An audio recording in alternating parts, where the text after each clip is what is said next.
आगरा में बच्चों के मानसिक स्वास्थ्य पर आयोजित कार्यशाला में 38 स्कूलों के शिक्षिकाओं ने भाग लिया। बाल मनोवैज्ञानिक डॉक्टर चीनू अग्रवाल ने बच्चों के व्यवहार में छिपे संकेतों को पहचानने पर जोर दिया। कार्यशाला में मानसिक विकारों के लक्षण, निदान और समाधान पर चर्चा की गई।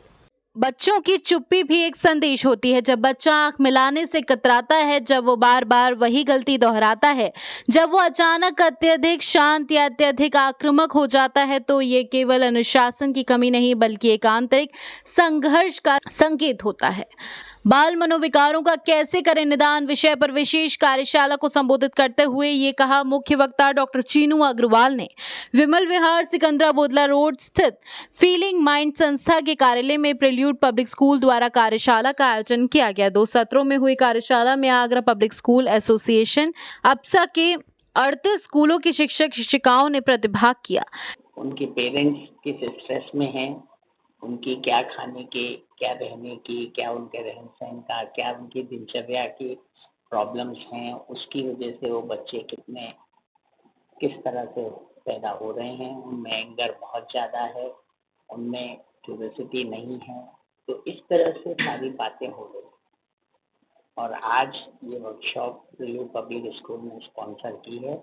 मुझे लगता है कि आने वाले समय में ये फीलिंग माइंड सेंटर जो है ये अपने आप में एक बहुत अलग सेंटर बनेगा और जिसमें सारी तरह की प्रॉब्लम्स को दूर किया जाएगा।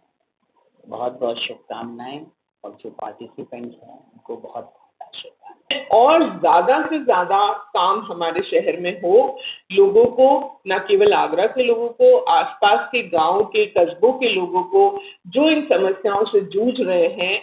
जून जो है वो men's mental health awareness month भी है और हम देख रहे हैं एनसीआरबी का डेटा हमें कह रहा है 74% जो डेथ हो रही है सुसाइड से, वो हमारे देश में मेन की हो रही है, पुरुषों की हो रही है।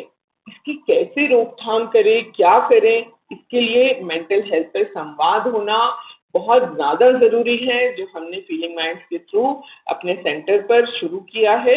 और इस तरह की कार्यशालाएं हम बहुत रेगुलरली यहाँ पर आयोजित करते रहें। कोई भी चीज अकॉर्डिंग टू एज अगर उसको दी जाए, जैसे सपोज करिए कि 5 साल के बच्चे को हमने गाड़ी दे दी तो एक्सीडेंट हो नहीं होना।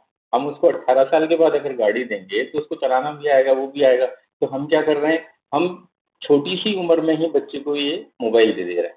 अब उसको समझ में बिल्कुल नहीं आ रहा है क्योंकि उसका जो ब्रेन का डेवलपमेंट है उसके तो अकॉर्डिंग हुआ नहीं है। इसके लिए डेफिनेटली क्यों, क्योंकि उनको ये समझ में नहीं आ रहा कि क्या कंटेंट जो है वो बच्चे जो है देख रहे हैं।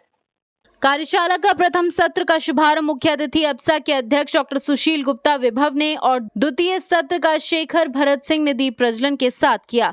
डॉक्टर सुशील गुप्ता विभव ने कहा कि कार्यशाला का उद्देश्य बच्चों में बढ़ते मानसिक तनाव, व्यवहारिक असंतुलन और मनोविकारों के प्रति समाज को जागरूक बनाना है। बच्चों के शारीरिक विकास की तरह मानसिक स्वास्थ्य को भी बराबर महत्व देना आज की आवश्यकता है। आधुनिक जीवन शैली और प्रतिस्पर्धा ने बच्चों को मानसिक दबाव में ला खड़ा किया है, जिसे समझना और समय पर निदान करना बेहद जरूरी है।